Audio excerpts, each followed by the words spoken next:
今回はショベルのオイル交換をします。オイルを温めて抜けやすくするために軽く走ってきました。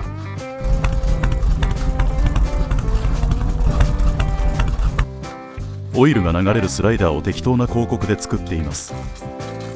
オイル交換は5月と11月の暑い時と寒い時で分けてやっています。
ここはオーリングとか入ってなかったので一応シールテープを巻きました。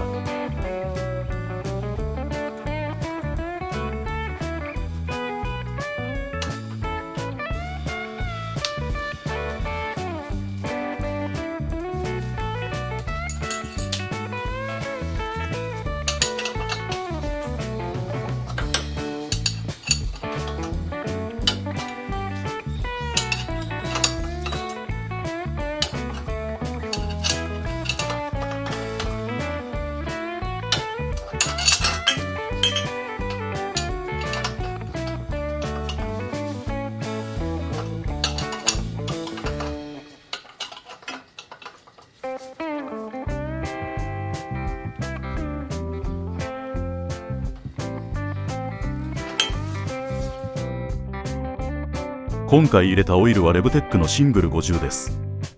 一番気に入ってるな。なんです？値段だ。初めに言っておきますが、この入れ方失敗です。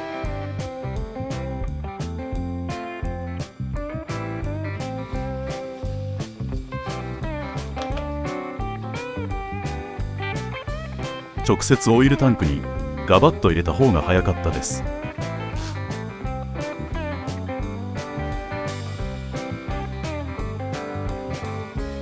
3本飲み込ませて暖気をします。